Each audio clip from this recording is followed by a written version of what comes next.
Good evening, race fans, and welcome back to the FEG PC NASCAR Oval Series, brought to you by FEGPC.net.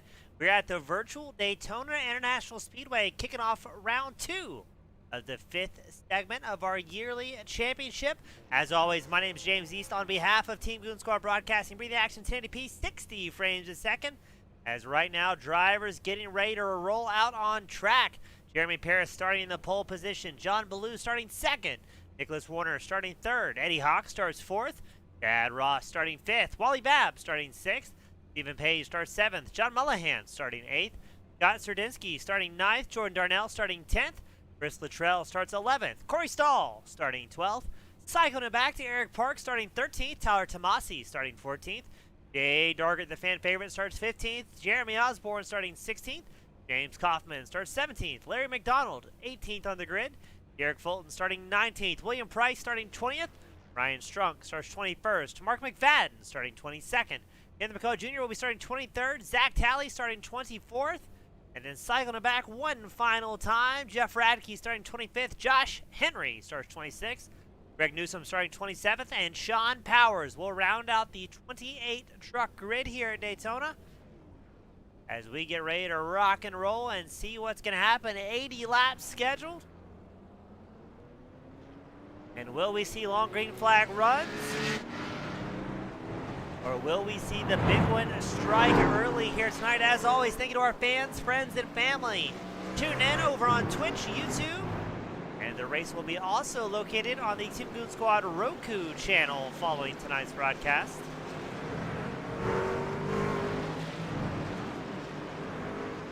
It looks like most of the drivers opted to put down qualifying times,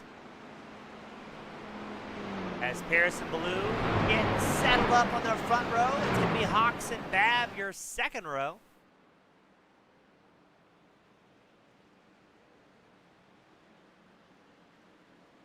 Everybody gets sorted out, double file, about 14 rows deep here at the virtual Daytona International Speedway.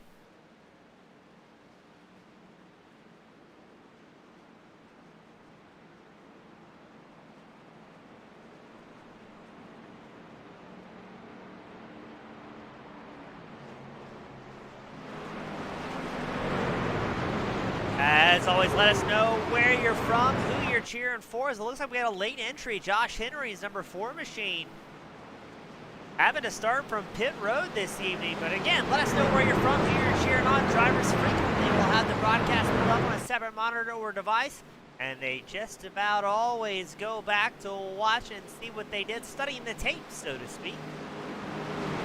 Pace car will be in this time by. As we wait for Barney, our flagman, to throw the green here at Daytona. And let's go racing. 80 laps around the super speedway. Now drivers have been instructed no 3 wide on the opening 2 laps. Wanting to get everybody sorted into position before things get a little bit too out of control.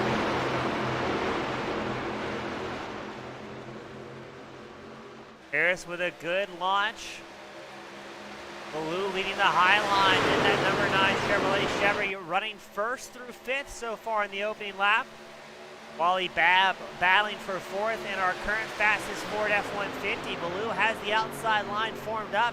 He's accompanied by Eddie Hawks. Looks like Babb trying to get in the mix as well. The 24 of Paris looked like he was hinting at going to the high side, off and out of it. As we continue shuffling around, now it's going to be Ballou and Paris side by side up front. Ballou is hopped down low. Paris on the high line. Hawk still high as well with a 307 of Nicholas Warner on the inside line. Now curious to see, once we get lap 2, drivers are allowed to go 3 wide. Are we going to see the guys hop out and try something wild early on? Or are they going to sit nice and tight and continue riding in line and maybe try and get a fuel run out of these machines? You're going to see 2 distinct patterns shaping up. A large portion of the field holding the throttle down and giving it everything, while part of the field is going to lag back a little bit, see what these top guys do, because if and when the big one comes out, you do not want to be hit back right in the meat grinder here. And And so far, things have been pretty smooth as they cross the line. Baloo still gets the credit for the lap led. Warner showing in second through the 7 machine. He's leading the inside line. He's got Chad Ross in the 38 special. We'll be pushing him up towards the front. Stephen Page, number 1 machine, also trying to close the gap. Tighten up that inside line. Because right now, the high line a bit dominant. I'm trying to think, was that Chad Ross we just saw in the 38 taking over the race lead on the high line? Yes, it was.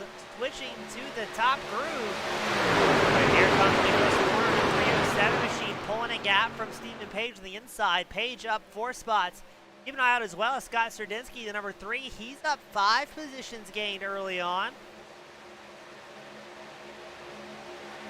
And now Ross kind of out there in no man's land. He's got about 4 or 5 car links over John Baloo. Truck links, I should more aptly say, as Baloo quickly hops down low.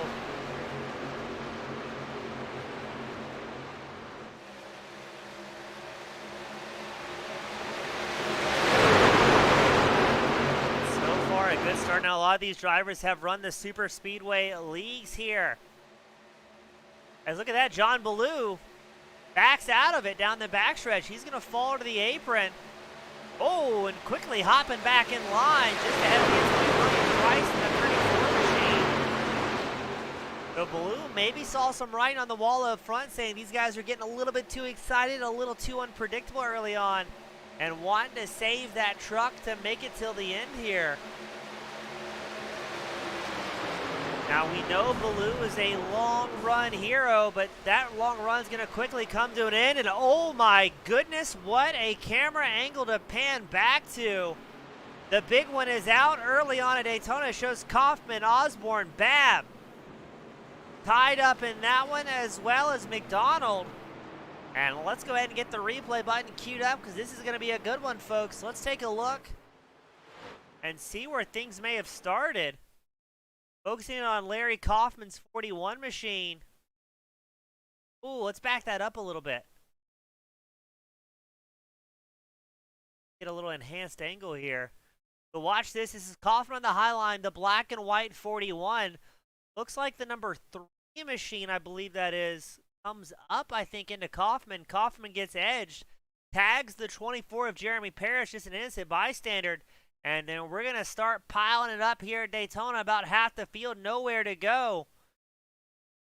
Ooh, what a violent hit for, I think that's going to be Babb in the 99. Pirouetting across the racetrack. No, is that? I think that may be Larry Mcdonald. Well, this is going to be a good one. Watch this one, folks. On board with Larry Mcdonald in this crash. Let's wait a second. Back it up. You're on board Larry Mcdonald, and then things get exciting. Up, over he goes. Hopefully none of our fans get motion sickness, because an absolute violent crash for Mcdonald as he pulls over and then eventually takes a tow, getting out of the truck. That will be our first caution of the night, 6 laps in.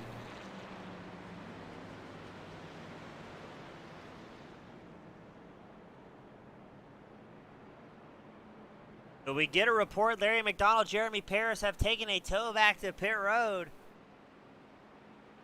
Josh Henry came out of pit road on lap 1. Other than that, we haven't really seen anybody else come down.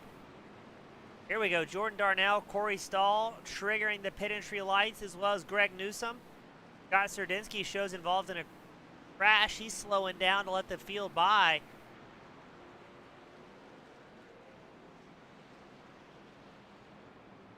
But maybe trying to avoid getting a passing under caution as the field cycles down pit road. The top 8 opt to stay out. Chad Ross, Eddie Hawks, John Mullahan, Nicholas Warner, Eric Parks, Steve Page, Jay Durgert, William Price. The top 8 now all staying out for the track position. I believe there's going to be a lot of drivers going home early. We've got Sally Hammond tuning in. She's cheering on Mark McFadden's number 5 machine. McFadden getting through the big crash unscathed.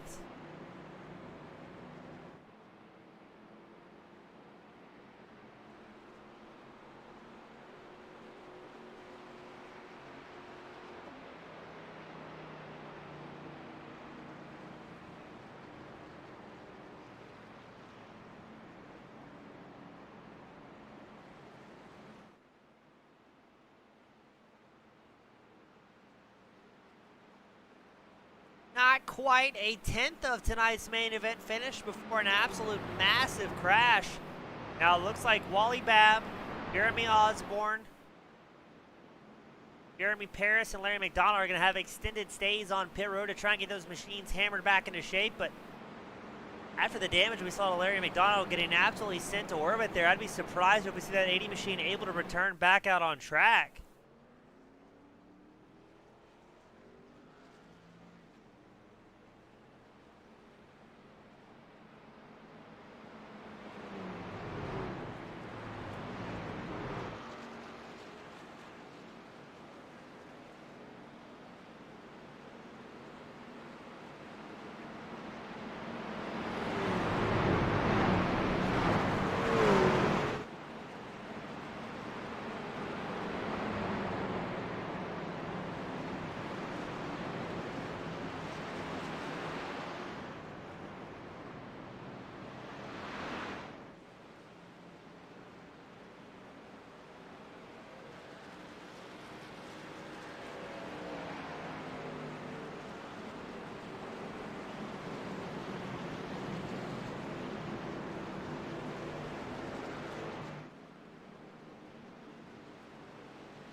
They're getting them lined back up. That's going to be Chad Ross in the number 1 spot towards the front. At the front, I should say.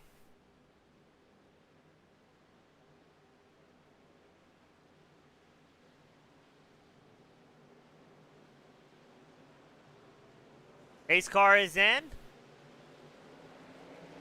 And green flag is out once more. A little bit of creative line choices there coming across the line. Gonna be interesting if that gets picked up by race control, if that's even against the rules. I'll give you clarification on that about the holding the line clause. But Chad Ross with a massive launch. Eric Parks is gonna lead the high line to 73 machine, getting a push from John Mullahan's number 6. You also got the 57 of Jay Dargert running 5th. He's on the inside line. Now 3rd in line.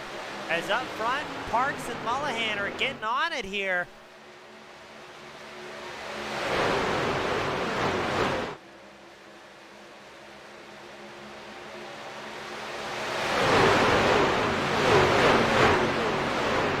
And let's see if the run will get a little bit better on this go-around. Now, I'm fairly certain drivers will not be allowed to go 3 wide once more until they complete 2 laps after the restart. And to be fair to the drivers, that was not a 3 wide incident. That was a 2 wide calamity that struck early on. And now that we've thinned out the field just a little bit, it's going to be interesting to see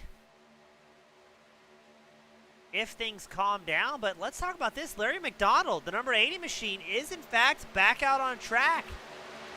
He's running about 2 laps down, but shocked to see him back out there as he tries to stay on the back. Mullahan, Parks, Ross look like they're linking up very well on the inside line, getting some momentum built up. That's going to be Eddie Hawksley in the high side in the 45.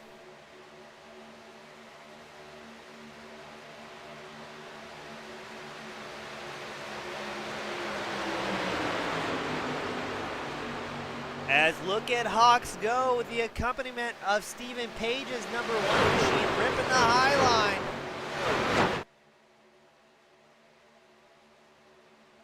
And it looks like Hawks and Page are going to work in tandem coming down the inside line. I think that's going to be William Price up on the high line. No, Page goes back. Feeling like the outside line's the way to go. Now, I think that's Price on the high line. 5 times it was the third. I believe says 88. We're going to try and get clarification on that.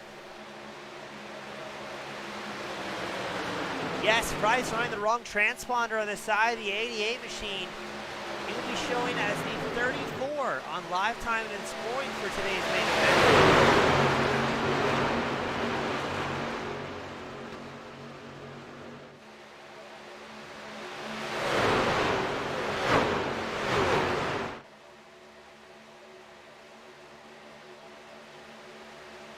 As we continue 2 wide, about 5 rows deep here at Daytona, it's Hawks and Page on the front row. Mullahan, Price rounding out the second line of trucks. It looks like everybody's getting a little bit more compact. Stretch out ever so slightly. The top 18 in a relatively big cluster within a second and a half of each other. You got about 19th place further back, trying to catch back up.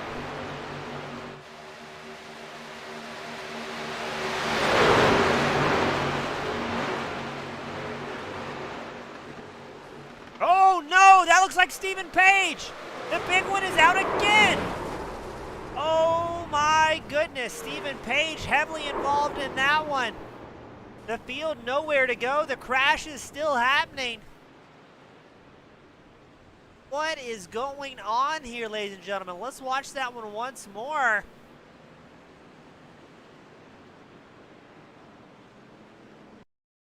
Watch Stephen Page, number 1, gets a shove from the 88 that wasn't quite square, and then the leader's crashing ahead of him.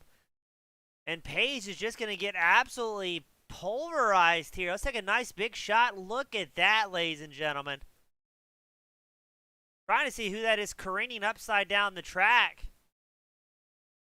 It would be quicker to tell you who wasn't involved in that, but I know Page, Ross, Luttrell, Kaufman, Warner, Price, Tomasi, Harris, Henry, McDonald, all tied up in that one. And let's get another look, but I don't know how many trucks we're going to have left to crash here tonight. Watching Chad Ross in the 38, he's got front row seats. Does he survive somehow? We're watching the black and, oh, no, he doesn't.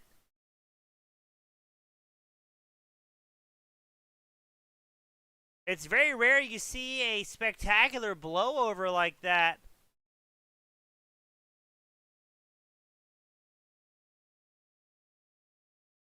My, oh my.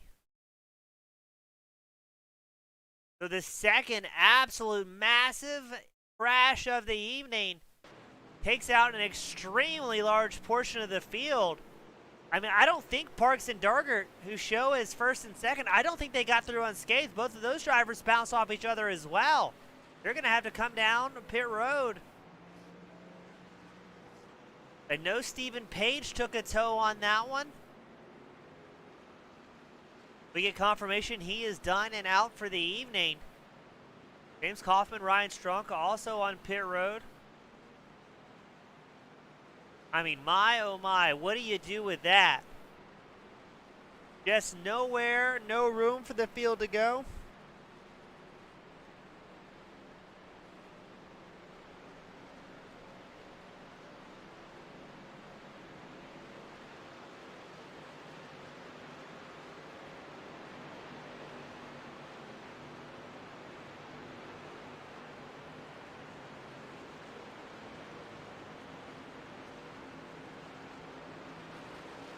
So coming out in first is Mark McFadden's number 5 Ford F-150, showing as your race leader. Jay Dargert will be in second place. Newsom and Hawks will be your second row. Ross and Serdinsky your third row.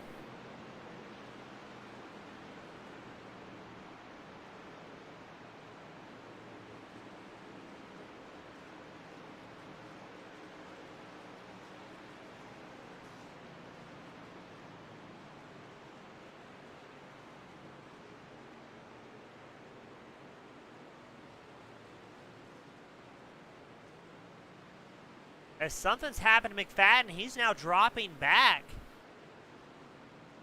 That's going to put Dargert as your race lead. Greg Newsom second.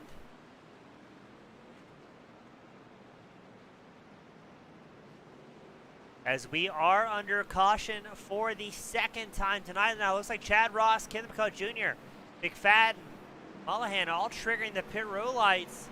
McFadden did not commit, so I think just barely turned on the lights there on the entry cones.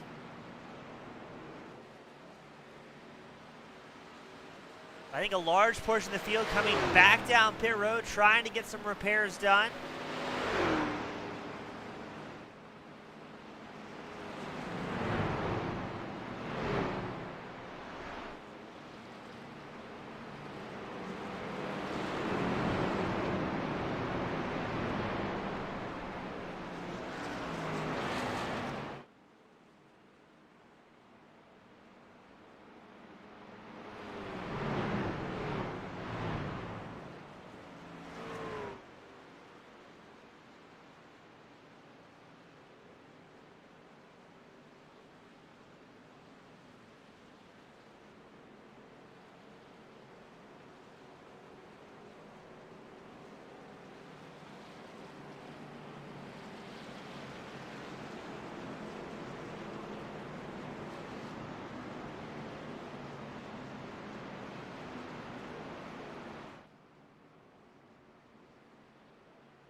Get him gridded back up.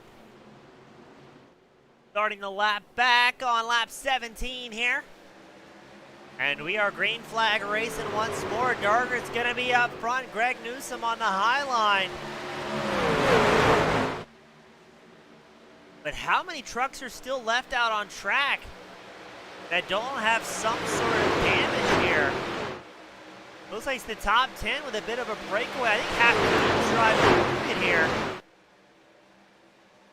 I do want to get confirmation on something as the field scatters around. Now, there was one fast repair for the drivers to use tonight, but I have a sneaking suspicion a large portion used it up early on. And if you're new here at Team Goon Squad, the fast repair, a bit of a get-out-of-jail-free card. Get them to go back to pit road and magically come out on track with a brand new truck. But if you use that card early on, and then get involved in a second incident, you are done and out of this thing.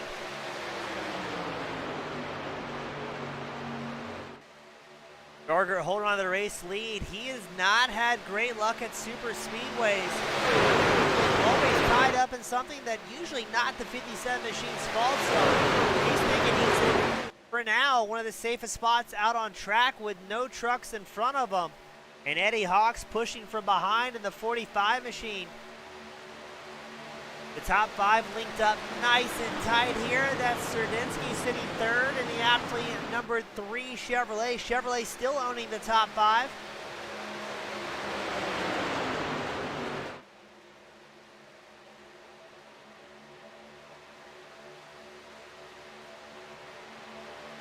Looks like we've settled it down to 23 out of the 28 original drivers on the lead lap. As Dargert's still sitting strong out front, that 57 machine not having any issues as of yet. Hawks aggressively pushing him towards the front.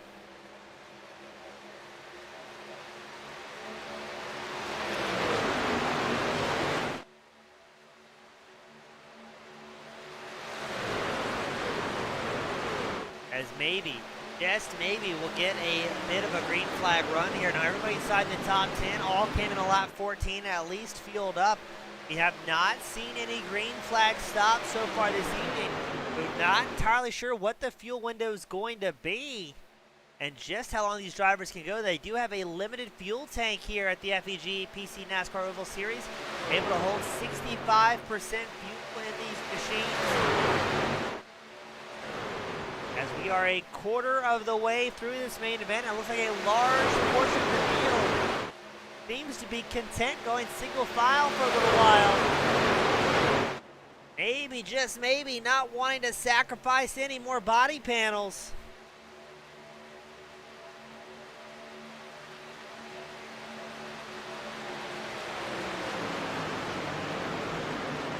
As you're on board, Eddie Hawks in the 45 machine, that's Darger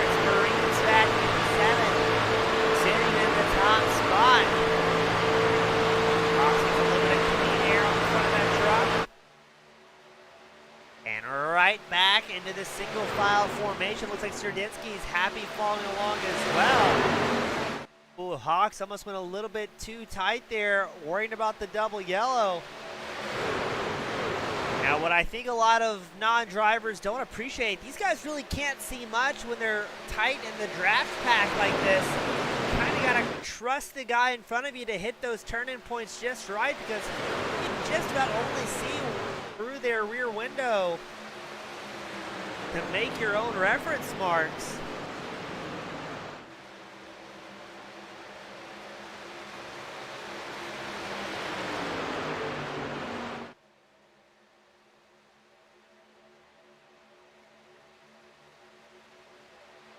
And interesting to see the single file formation. I think a lot of drivers lost the will to risk it after those two early cautions tonight.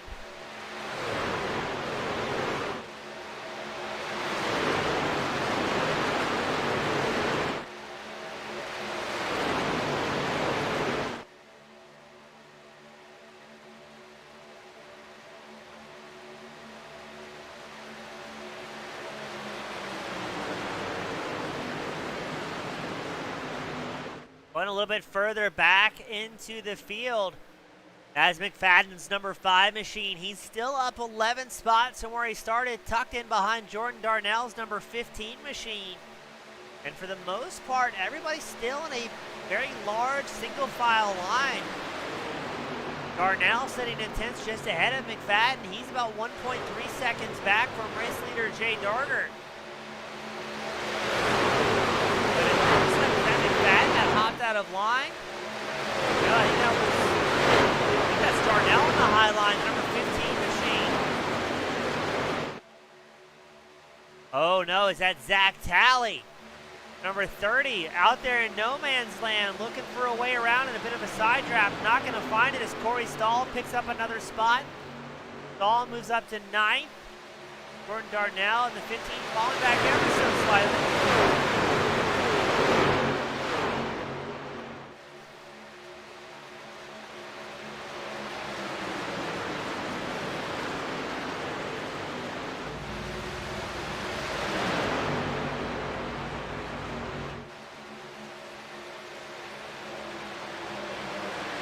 Side by side in the battle for 10th, it's Zach Talley, Jordan Darnell, Mark McFadden's number 5 machine, watching along with heavy interest. Just hoping the drivers in front of him don't do anything too wild. But they're sure trying if you're on board with McFadden. Darnell, to his credit, holding on to it. Somehow, Zach Talley has some heat built up there on the high line and now crawls into the top 10.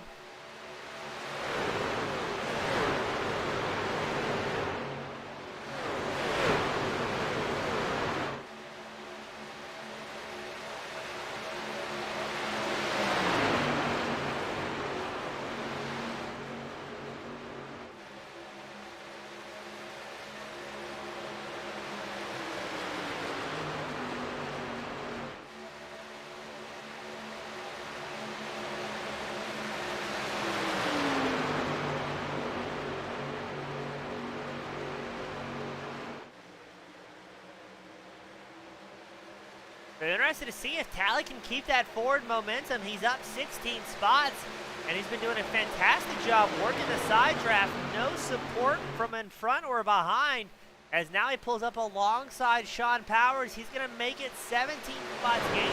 That's not to detract from the run that Powers has had here.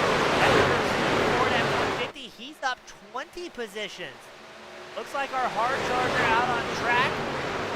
It's going to be Greg Newsom sitting 6th. He's up 21 spots gained so far. I think all the fans are watching. Zach Talley has climbed up inside the top 5, making the top 4 as he pulls a nose over William Price. Here comes Talley, and now Greg Newsom's going to tuck in behind him. And look at the run this guy's getting. I want in on it. And that may allow Talley even more opportunity with a little bit of support from behind, but we're going to hint at 3 wide action for the lead. It's Dargert, Hawks, Talley, 3 wide. as they cross the tri-oval. Tally staying committed to the high line, making it happen. Hawks on the in the middle. Darger down low. Look at the 23 of Newsom getting a little bit squirrely there. Tally backs out of it. My goodness, though, what a fantastic run out of Zach Tally. Charging up through the field here. And it's going to put a little bit of a fire underneath the race leaders as Darger and Hawks go side by side. Serdinsky and Newsom tucked in behind him on the second row.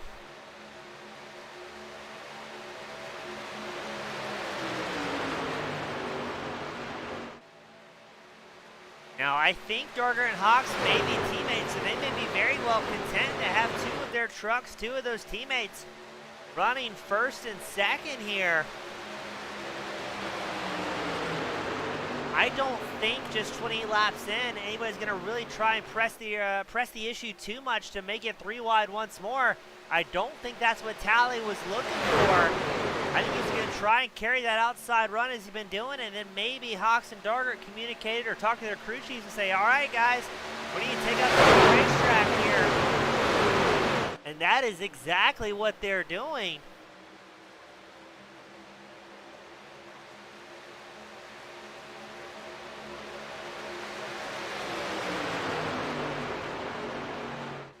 The big question is as well, will Greg Newsom, Scott Serdinsky be happy with that?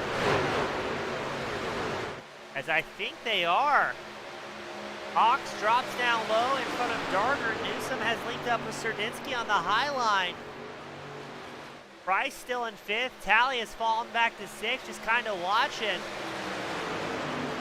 But I think Tally has shown these guys up front, hey, he's got a lot of pace, and he was pretty much blitzing through the field at will on that run.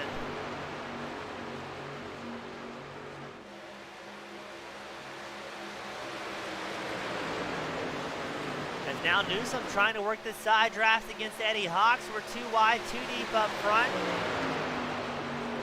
Rice following along in 5th. Not too close. Tally is falling back to about 9th. Everybody inside the top 10, all last in on lap 14. As we break down single file, Newsom, Serdinsky, your top 2. Hawks, Darger, Price, right out of the top 5. Larry Mcdonald has come down pit road.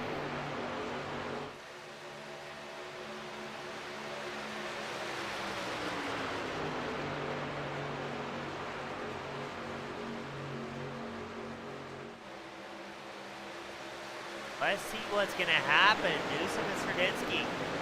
Newsom up 26 positions gained in the 23 Chevrolet. Chevy still holding on to the top 5.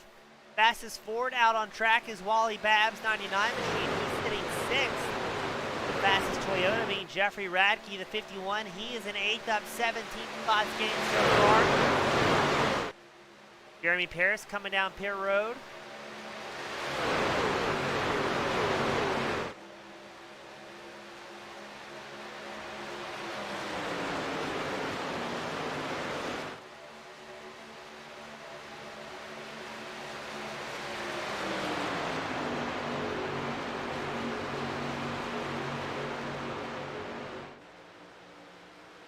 It maintains a single file rodeo up front.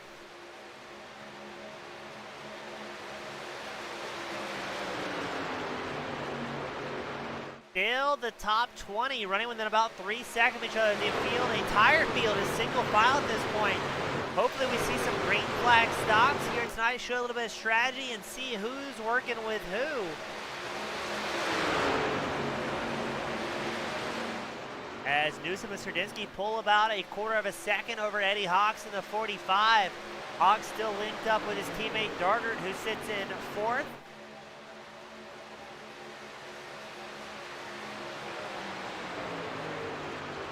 And once again, after a brief spurt of 3 wide that almost got a little bit hairy, the field back down into single file, focusing on hitting their fuel marks. Talking to teammates and crew chiefs to decide when they're going to come in, playing it on strategy, and if they have teams out on track, making sure all those guys come down together so they can get back out on track and won't find themselves in no man's land. Now let's pan back to Chad Ross, leading what I'll call the second pack here. He's about a half second back to Mark McFadden, who sits in 11th. Ross is down 7 spots so far after that early incident. And Ross, a wily veteran, knowing, hey, if I use up that fast repair, no sense risking it. Once we get about 10 laps left to go to this main event, that's when all bets are off. And the elbows will come out as everybody's bumping and grinding to try and pick up a win at the second round of segment 5.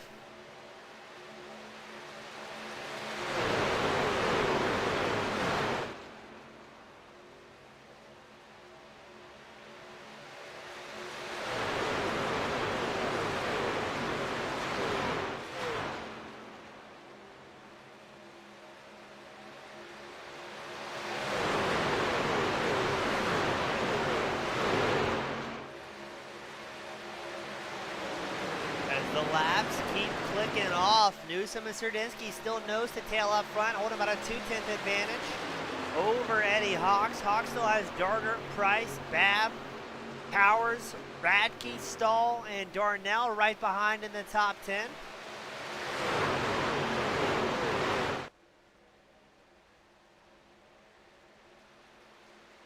As it looks like Babb, Radke, Stahl, and Powers all come down pit road together for a lap 35 green flag stop.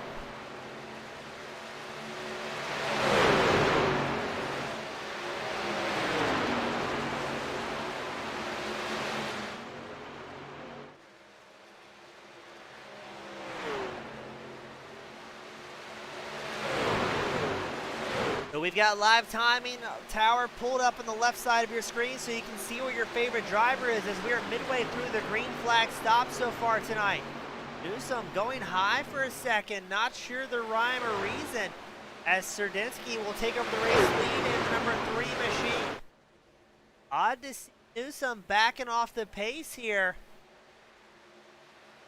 Not seeing anybody from this pack often come down pit roads. About the top 9 drivers all done together. It's called about the top 13 or 14 now as the field stacks back up. Serdinsky's still in the high line. I wonder if there's some fuel games going on here. Drivers taking turns being up front.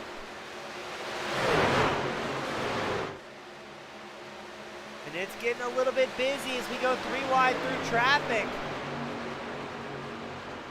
Looks like everybody getting through unscathed. The field joining back up, tightening it up.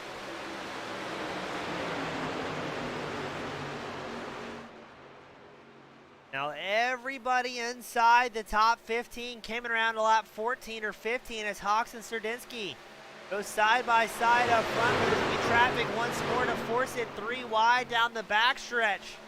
Thankfully, that's about the best position you could find yourself running into traffic here. That was the 24 machine of Jeremy Paris, who almost gets pinched up against the wall there. Coming through 3 and 4. Thankfully, no problems. As we're going 3 wide once more up front.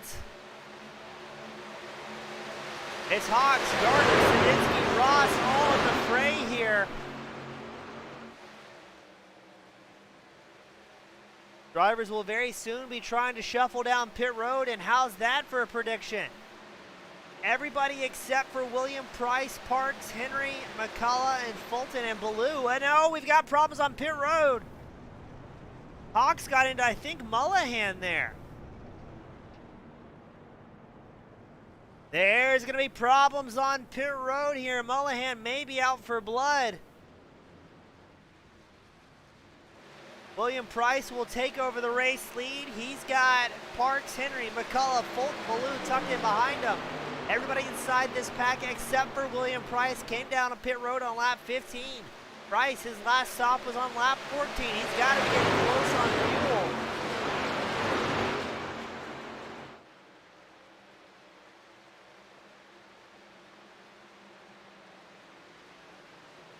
And it looks like yes, just about everybody's going to come down pit road here.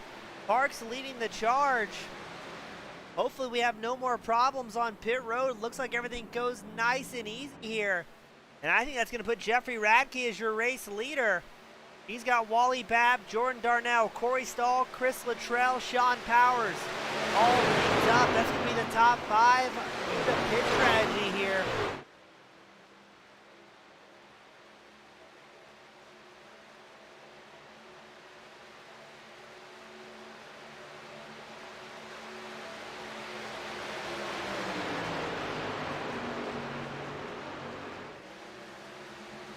And here we go, the new race leader, Jeffrey Radke, will pass John Ballou and friends as they make their way out onto the high banks of Daytona. The first green flag stop is completed.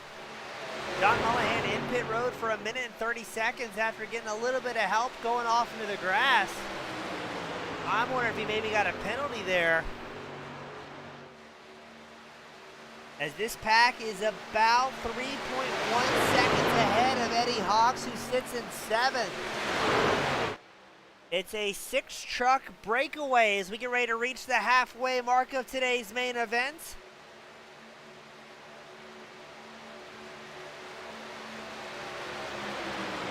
And we've got problems. Larry Mcdonald showing as issues. Leaving pit out, sitting on track, takes a tow.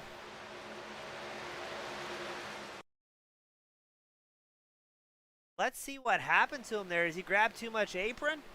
Or does the magic smoke come out of that number 80?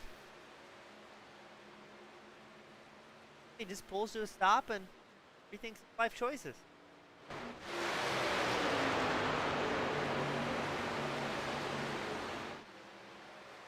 So that's going to leave Jeffrey Radke out front, up 24 spots so far gained for the number 51 Toyota driver.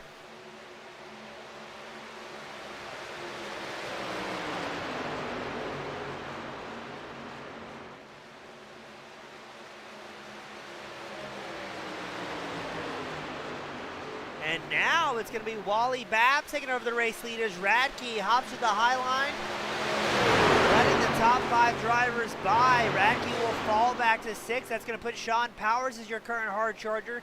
He's sitting 5th in the number 2 Ford F-150 and up 23 spots. But right now, all eyes on the Georgia native Wally Babb and the 99 Ford.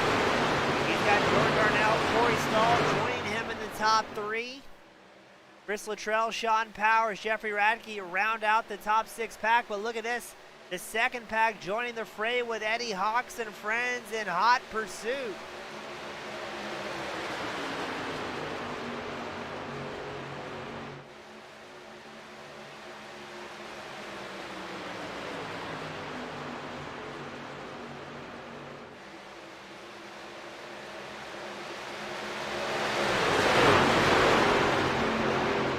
Now Darnell taking over the race lead as Stahl and Luttrell have the slightest bit of breakaways in the top 3. With how many drivers barreling forward, not much room you can go.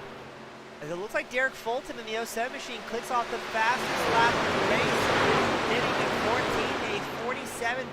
47.89. He's got a lot of drivers ahead of him, moving a lot of air out of the way. And keep an eye out on Josh Henry's number 4 machine as well. He got down to a 47.94. The pace starting to wick up slightly as drivers will start using that draft as we go 2 wide.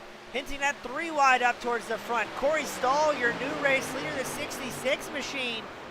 Hopefully his fans are in attendance here because the crowd will be going absolutely wild for the driver of that 66 Chevrolet.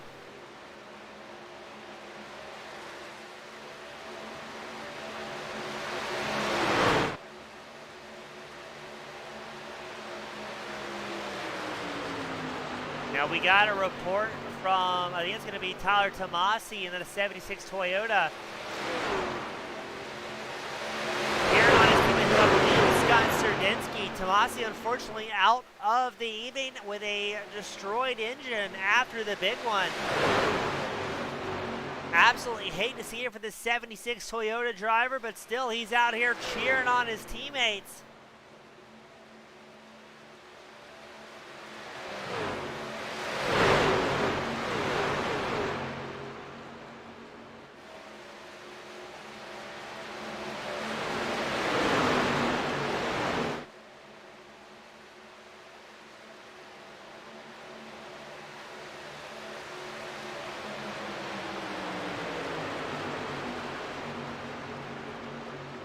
Interesting to see how this is working out. So now Jordan Darnell's taking over the race. It seems like drivers up front kind of hopping out of it out of a while.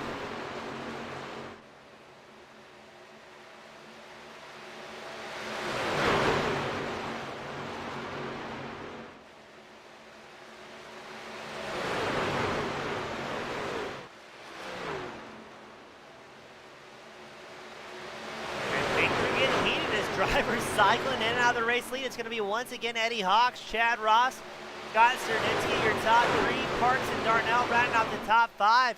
But every time this field is running too wide, finds himself mixed up in lap traffic, it gets mighty white knuckle very quickly.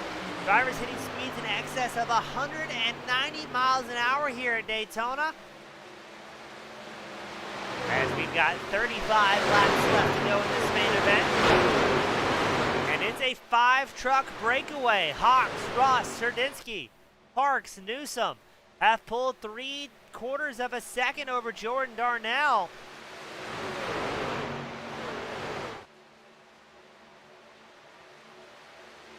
There's Mullahan going high, letting the race leaders by.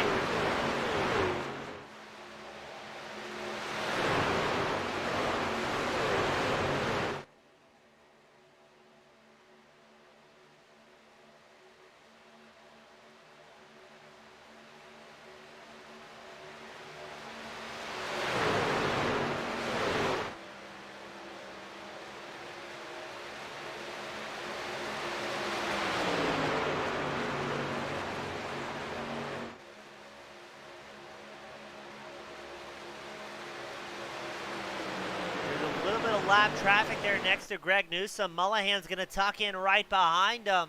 Try and pick up the draft, but these guys have pulled a 1-second gap over Jordan Darnell's number 15 machine. He sits in 6th. Going to be interesting to see if Darnell can maybe close that gap here. But if these top 5 start working together, he may be in trouble. Now, I don't think he was going to be able to go to the end on fuel, expecting one more stop out of these drivers.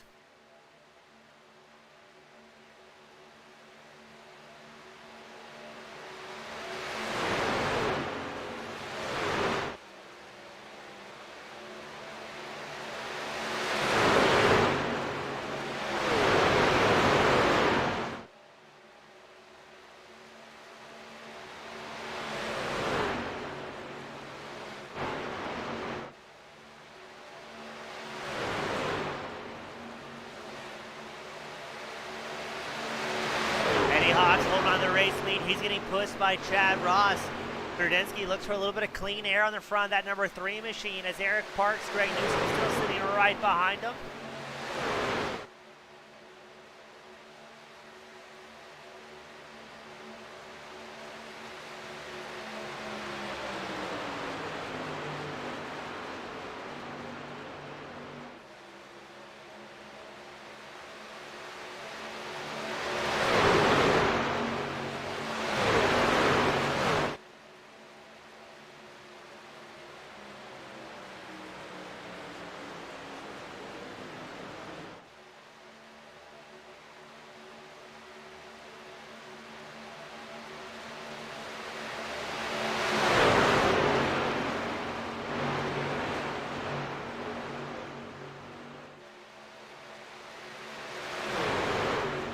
Let's see how this is going to go. Drivers last came in on lap 37.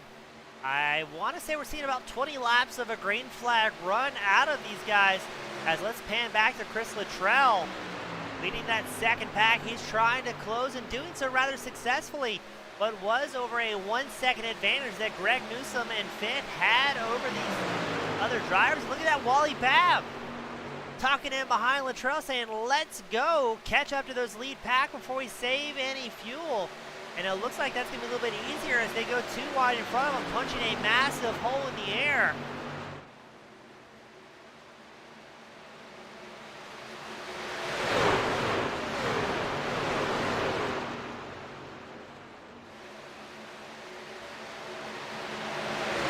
Up front, a battle for the lead continues. Eric Parks, Eddie Hawks side by side. Serdinsky and Ross will be on the second row as everybody trying to swap around, clearing themselves. And holding on to it. And that's John Mullihan, the number 6 machine, tucking in behind his teammate. I'd assume his teammate, Eric Parks, trying to push that 73 machine up towards victory. Mullihan showing, I think, 2 laps down as it stands. So a little bit of a twofold attack here, trying to help out a teammate as well as put himself in lucky dog contention.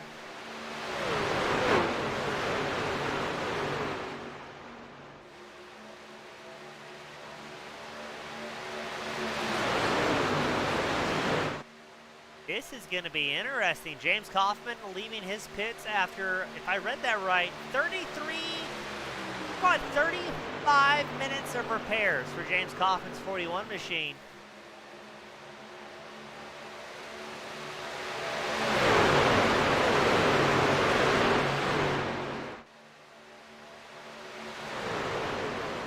"25 drivers still out on track, 19 on the lead lap here.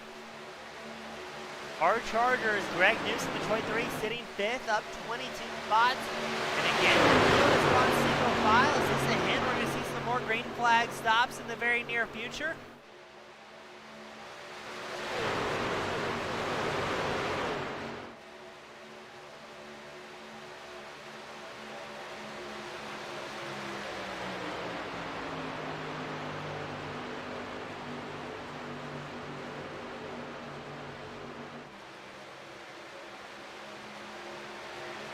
Parks up front with lap down teammate Mullihan right behind. Hawk sitting 2nd in that 45 machine. He's going to be 3rd in row, as Mullihan will not get off the back bumper of Parks. I think that's another twofold reason.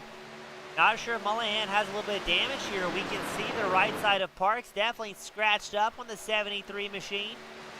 The lap's starting to rapidly click off. Drivers still hitting track speeds of 190 miles an hour. No sign of slowing down yet. The field's still fairly bunched up here.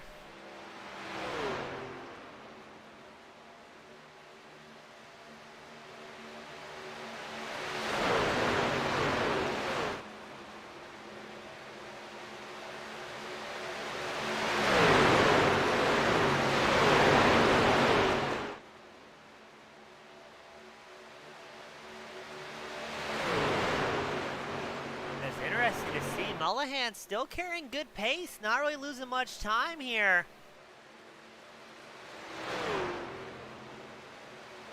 It'll be interesting to see if Mullihan can catch up to Jay Darter, who's also lapped down that 57. And I'm also very intrigued to see how the pit stops are going to work out. Top 5 drivers came around the lap 37-38 mark. Greg Newsom in 5th, started the pit cycles on lap 34. He's got about a 5-car pack with him as well, so how's this going to shake down to the end? I'm predicting maybe one more stop out of these drivers and we should be good to go on fuel.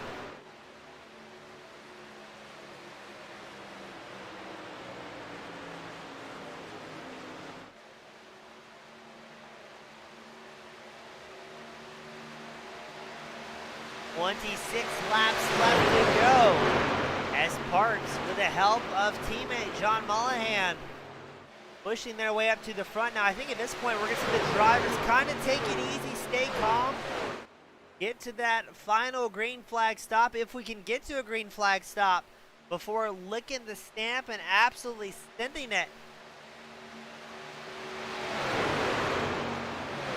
I feel fairly confident at this point if drivers come down pit road, they should be good to go till the end on fuel.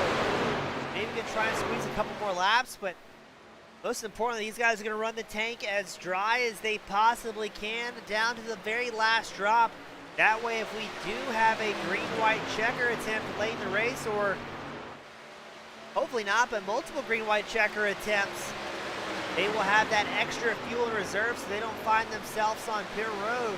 As the top 5 continuing their breakaway, they pulled 2.8 seconds over Chris Luttrell with that second pack back in 6th place.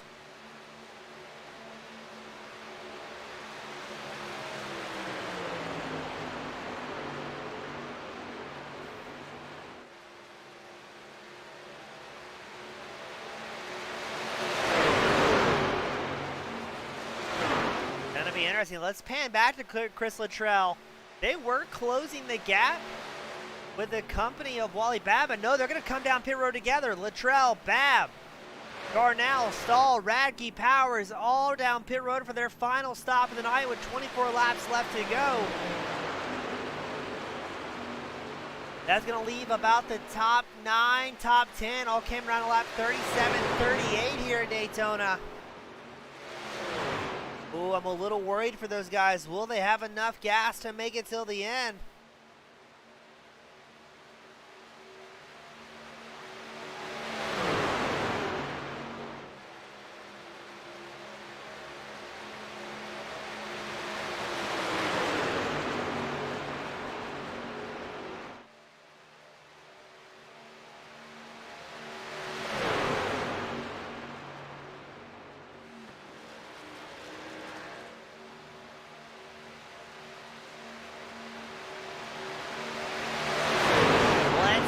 This is going to go. The top 5, a massive breakaway. Now 7.4, 7.5 seconds ahead of Josh Henry in 6th.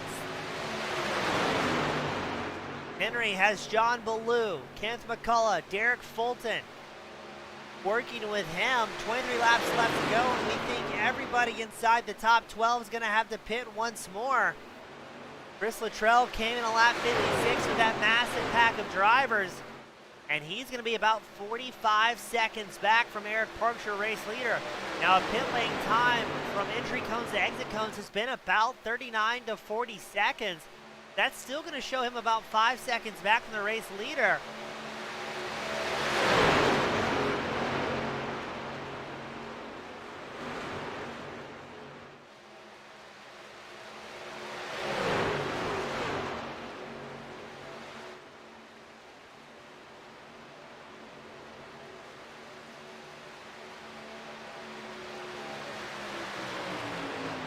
And we're getting some more pit cycles. Price, McFadden, Talley, all coming down pit road.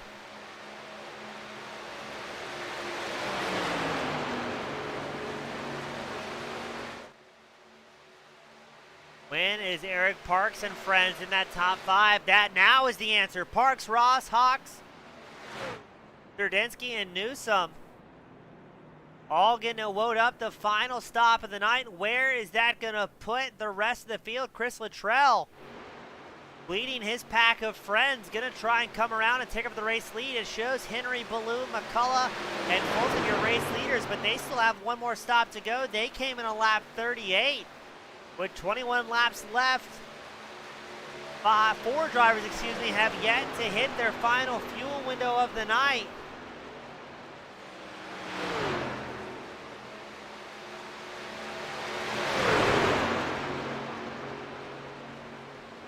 Oh, this is going to be interesting.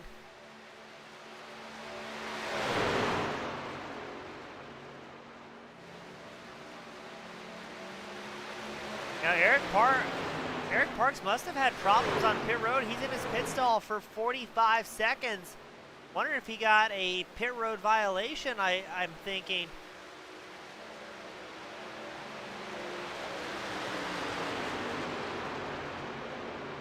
As we start getting a little bit wild up front, let's take a quick look at Eric Parks' pit entry. Didn't pick anything up on the replay.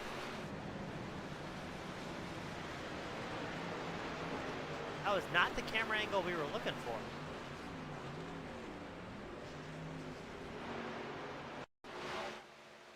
Let's watch Eric Parks in the 73 machine. He's been very, very fast up until really all night. Oh, that may have been a speeding penalty for Parks, and the pit line time definitely reflects it.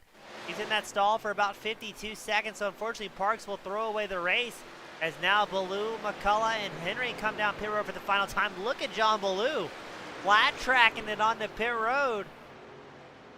I think that's going to put Eddie Hawks as your race leader, still linked up with John Mullahan.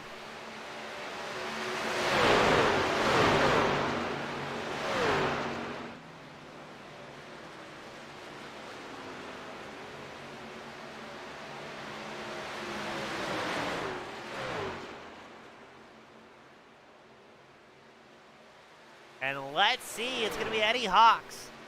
With the accompaniment of lap-down drivers John Mullahan and Stephen Page, he's got a half-second advantage on Scott Serdinsky. That's Serdinsky in the number 3 machine. Chad Ross right behind as well in third in the 38.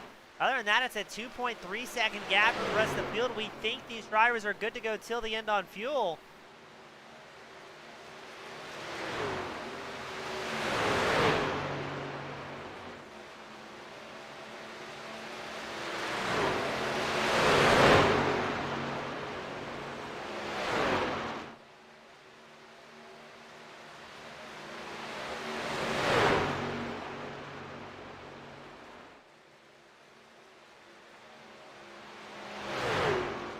As things are busy up front with lap traffic, everybody getting nice and through. I think that was Darter's 57 machine. Hawks with the support of teammates, holding on to it. Now we did get a report as well. McFadden in the number 5 machine, sitting 16th, still up 6 spots. Feeling a bit under the weather, so good to see him still A out on track and B doing so well. Salvaging a bit of points despite feeling not up to snuff. 18 laps left to go. Time to see if Serdinsky's going to be able to make something happen here, if he's going to wait and see what will happen.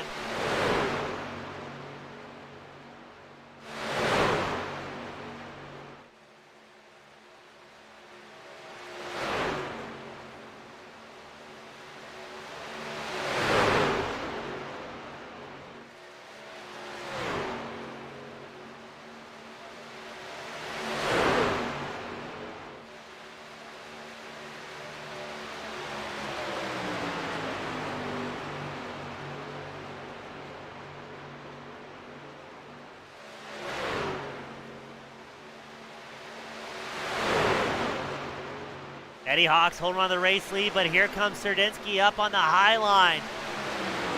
Looks like he's got a little bit of help from Nicholas Warner's 307, who wants to get back on the lead lap. We are 2 wide and 4 rows deep.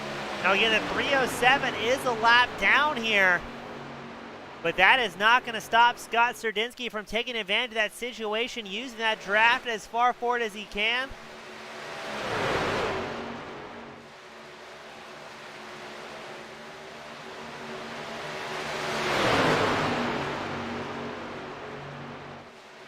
As Kenneth McCullough Jr., 3 drivers just set the fastest lap of the race. Kenneth McCullough Jr., Derek Fulton, John Ballou linked up nose to tail. Identical fastest laps of the race, 47.36 for all 3 drivers. They are about 6 tenths faster than anybody else has ran so far this evening. Now they have an 11.4 second deficit to overcome. That's going to be a hard task to accomplish, but they are running almost 1.6 seconds faster than the lead pack here.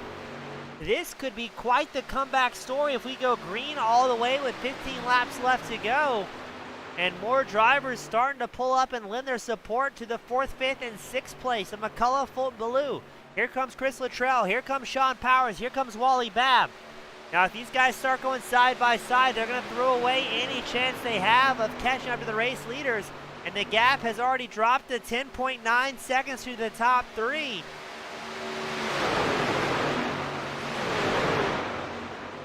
But the big question is, will the top 3 remain calm? Or will we have a late race caution to absolutely throw a massive wrench into things?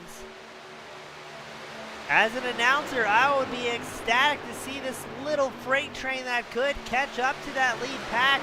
But their times have dropped off slightly. Everybody doing 48.46s from 4th place back. Your race leader's doing about a 49 second flat lap time. So your top 3 may have wicked up the pace. I'd be curious to see if they might have been fuel saving just the smallest amount.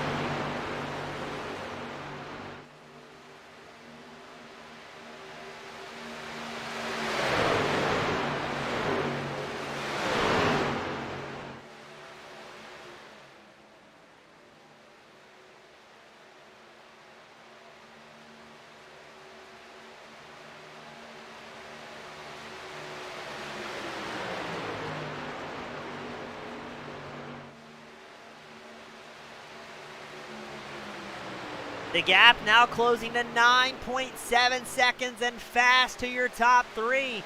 Let's check back in as Serdinsky and Hawks having a battle for the lead. It's very busy up in the lead pack. Only 3 of these drivers are battling for the lead, and here comes carnage once more. The top 3 able to get through there. Chad Ross tries to check up, not able to. Where's the caution? Still no caution. What is there? It is a late caution. Oh my goodness. Oh, I thought that was going to be absolute tragedy. As Jeremy Paris and Jeremy Osborne both involved in that one. Oh, that could have been much worse with that second pack coming around. Let's check in on Paris. See what happened as he takes a tow back to pit road. Let's back that up a little bit. Trying to see where things went wrong. We're going 3 wide as the leaders come around traffic.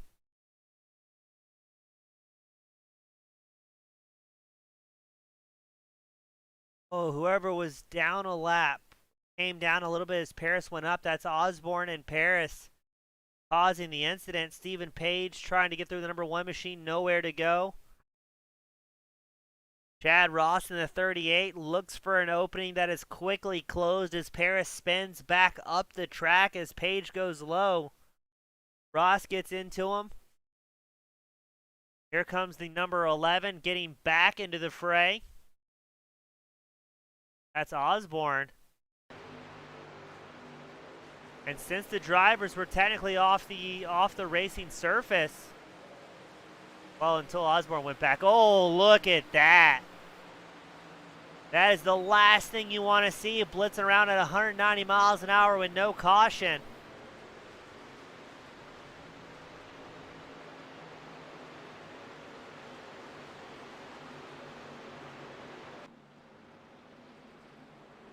And that will be our 3rd caution of the evening. And that's that late race caution we were worried about, ladies and gentlemen. The field's going to get stacked back up. The top 6 look like they're staying out here, trying to gamble a little bit.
So how's this going to shape up? The field getting stacked back together. It's going to be about 9 laps left to go on this restart.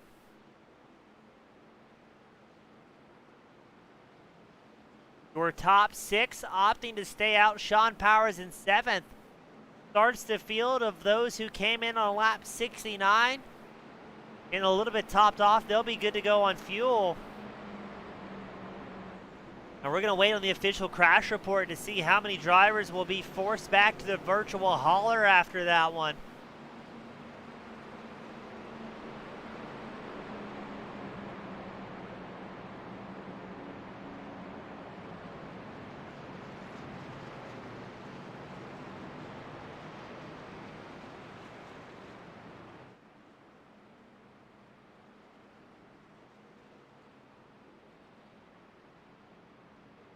Some of the drivers not too entirely happy with each other after that 3rd caution flag came out. Looks like Chad Ross in pit road for an extended stay. Jeremy Osborne trying to get his machine fixed. Jeremy Paris has retired for the evening. He will join the likes of Larry Mcdonald, Tyler Tomasi, Ryan Strunk. Hopefully Ross is able to get back out on track in the 38, but unfortunately I think his night is just going to be over with.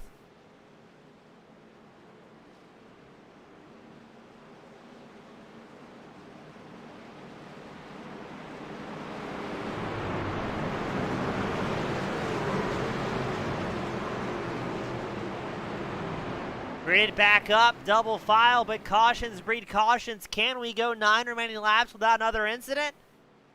Or is there still plenty of time to wad up some perfectly good race trucks? Again, before we go green, thank you all to the fans, friends, and family tuning on the Twitch and YouTube side of the broadcast. The broadcast will be uploaded on our Team Goon Squad Roku channel following tonight's show. Pace car is in. Green flag is out, and they're already bumping and grinding up front. A little bit of aggressiveness being shown here.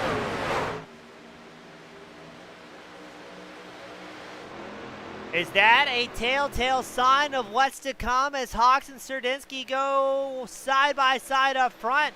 Kenneth McCullough Jr. in the 03 machine coming out of nowhere. He's up 21 positions gained so far, but we are in the hornet's nest. Drivers hinting at 3 wide, but I'm fairly certain not quite allowed to yet. Is that Wally Babb risking it all? William Price tries to door check him. No, that's Serdinsky throwing a check. Letting him know he's not happy, but we're going to have another caution come out as Warner, McFadden, Kaufman, Talley, and Page tied up in one.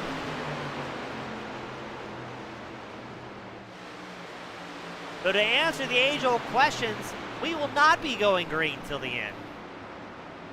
Well, let's take a look at the Team Goon Squad instant replay to see what happened to Nicholas Warner. I'm a little confused here because right now there's really nobody around. There's Stephen Page, the number 1 machine.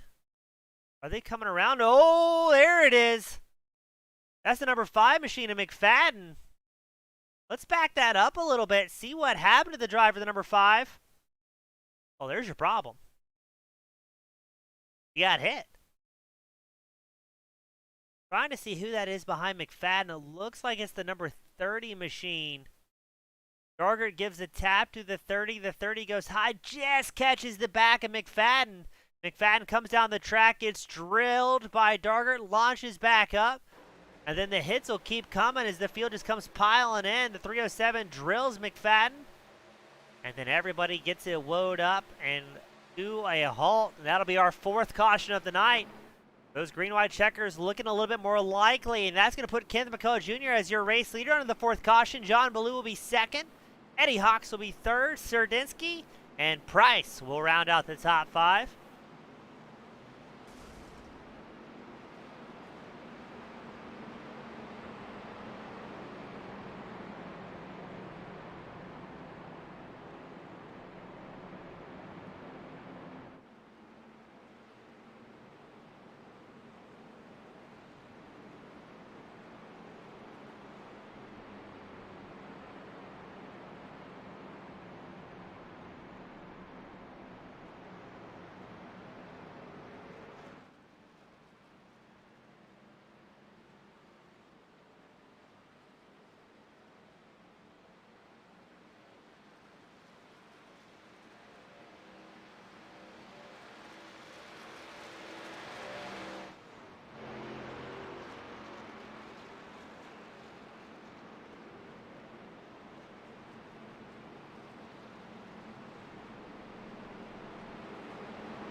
I believe it's going to put us about 4 or 5 laps left to go as the field's starting to dwindle out. Chad Ross, Stephen Page with an extended stay on pit road. Jeremy Paris has retired for the evening, as well as Mark McFadden, Jay Dargert, and Nicholas Warner all done and out for the evening.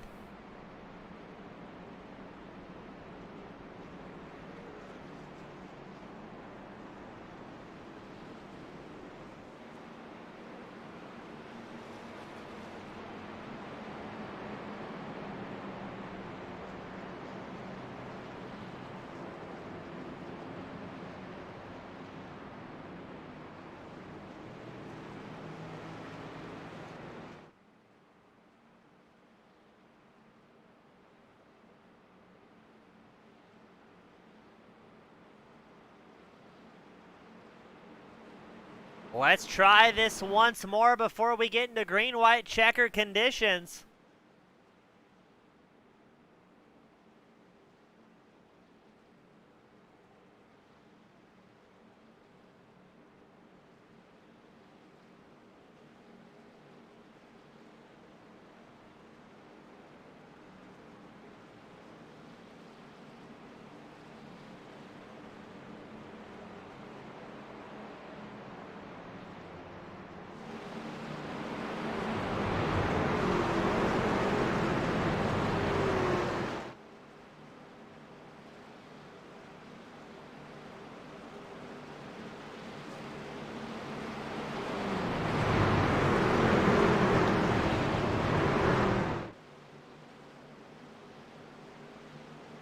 Be ready for the pace car to come down pit road. It's going to be 5 laps left to go after this 4th caution restart.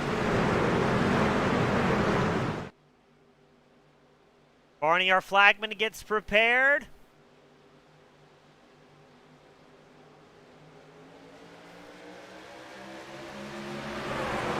And we are green flag racing once more. Baloo, Serdinsky. Charging up towards the front. Kenneth McCullough Jr. falls back to 3rd. Powers and Hawk still inside the top 5. We are about to see some aggressiveness, ladies and gentlemen.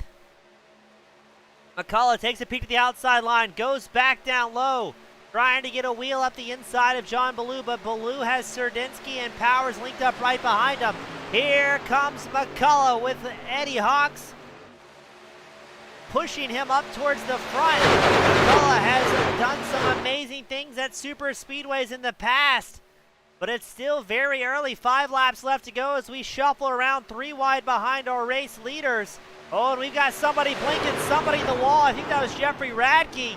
Oh, and around goes Josh Henry getting launched to orbit. This, I feel pretty confident here, ladies and gentlemen, will be the highlight of the race as we have our 5th caution of the evening. Let's see what happened to Josh Henry, because I think he had a better launch than the Space Shuttle program did this morning. Focusing in on the number 4 machine. He's on the low line right behind Mullihan. You can see the scratched up right side. There's a 66 of Corey Stahl also in the fray. I think it was Mullihan we saw get pinned up against the wall. Mullihan looks like he was going a little bit high, squeezing Corey Stahl 66. Stahl came, oh no, Mullihan went up. Stahl had nowhere to go. The 2 drivers hit the outside wall, crossing start finish line. Stahl comes down the track, and watch this. Josh Henry's about to go for a wild ride. The number 4 machine hits the wall, gets tagged, going. Call it Cape Canaveral. Josh Henry is gone in the number 4 machine as the field stacks up below him. Josh, Space Station Henry, got to see Corey Stahl get tagged in that one. And unfortunately, more drivers getting sacrificed to the iRacing gods here at the Super Speedway as we are officially in green-white checker territory. 5th caution and our first green-white checker of the evening.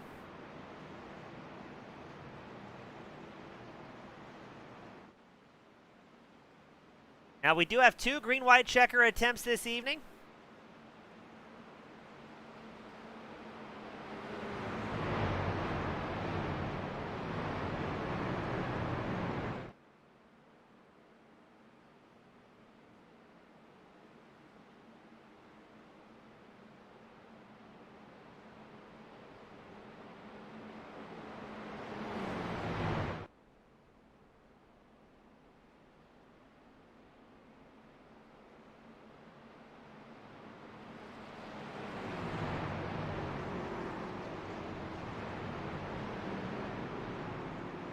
And oh boy, ladies and gentlemen, I think there's still time to crash some stuff here.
Let's see, getting graded up double file. It's McCullough and Ballou on the front row. No strangers in their own right to picking up wins here at the FEG PC NASCAR Oval Series. Got Serdinsky, Eddie Hawks will be the second row. Sean Powers, William Price, your third row.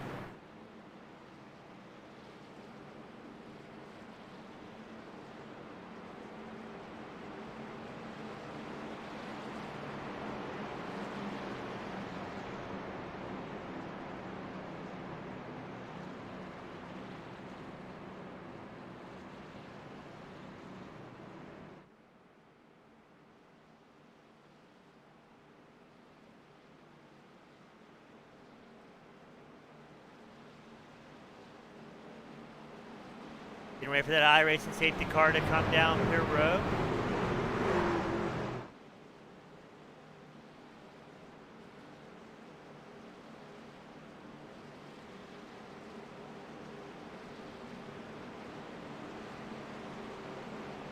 Again, this is our first green-white checker attempt of the evening.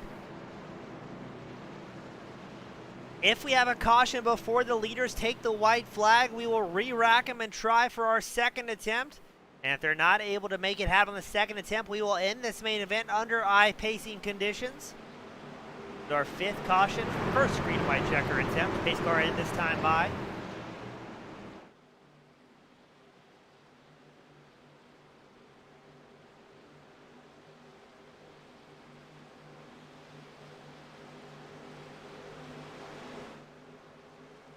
Pace car coming down pit road. Could be for the final time. Green flag is out as Barney throws the flag. Let's try it. And see what John Ballou, Ken McCullough Jr. can do on the front row. Serdinsky is going to give a push to Ballou. Hawks giving a push to McCullough. Already at 3 wide. This is never going to work. Here comes Jeffrey Radke shooting up the middle in the 51 machine. Almost getting to the side of, I believe that's Serdinsky. No, that was William Price. Again, who's running the wrong transponder here. Ballou has the race lead. McCullough technically falls back to third as Ballou and Serdinsky shut the door on the 03 machine. That's going to leave William Price on the high line. He's getting support from Derek Fulton, the friendly Canadian in the 07 machine. White flag will be out this time by. Do we take the white flag? Coming out of turn 4 through the tri-oval across the start-finish line. It's Serdinsky at the line. Ballou was 0.03 of a second behind. Ballou's in the inside line. Serdinsky up high. Here comes Fulton trying to get 3 wide, ripping against the wall here at Daytona. He doesn't have much support.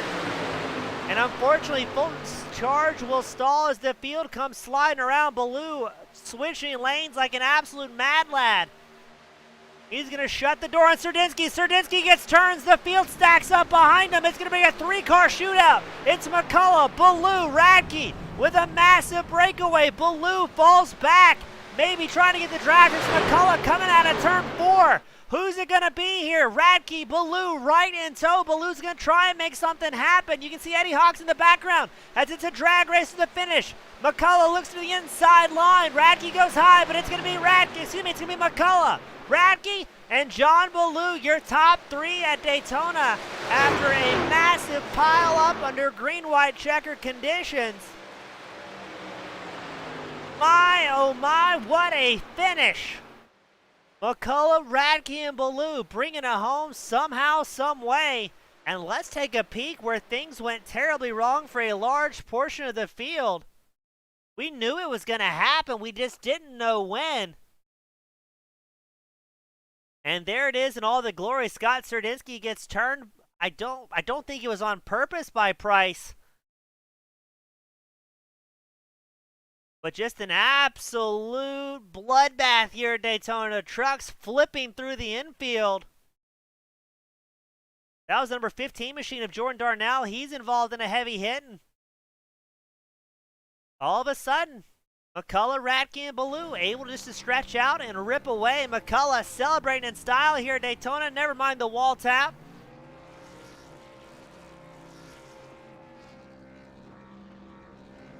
And we're going to try and get these drivers calmed down up into the waiting room.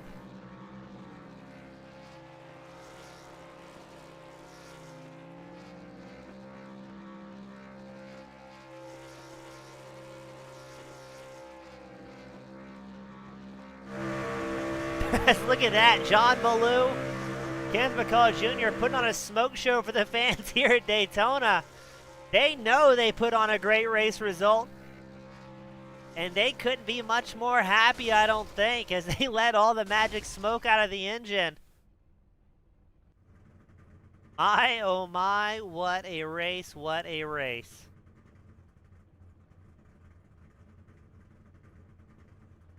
Looks like we've got drivers filtering up here to the waiting room. And let's get things happening with John Ballou, the driver of the number 9 machine, finishing a very wild third place here, I believe, with your teammate taking the top spot. But, John, walk me through that last lap because I'm kind of at a loss for words here. Yeah, man, I just didn't want to give anybody a chance to pass us, and I mean, I wasn't really blocking it. I was just trying to run the top. The top's been better here. I know people don't like it, but I didn't block, so it is what it is. Trying to win the race, and I'm gonna do what I want to do to try to win the race, and if it doesn't work, that's my fault. Very well said, like a true racer. And John, I believe you ran a bunch of the other super speedway stuff here at FEG PC. Did that kind of help you out, give you an idea of what drivers are going to do what in these final laps? You know, James, we come in here, we've got a plan every race, and you kind of throw it out. All the cautions really threw it out at the end. Thought we had the right fuel strategy with Derek and Kenneth and Zach there, and it just didn't work out with the cautions. We probably had more fuel than everybody, which still helps, but it's all good. Third place coming out of here. I would have liked to got 0 incidents, but somebody run over me under dodging a wreck. But it is what it is. We tried.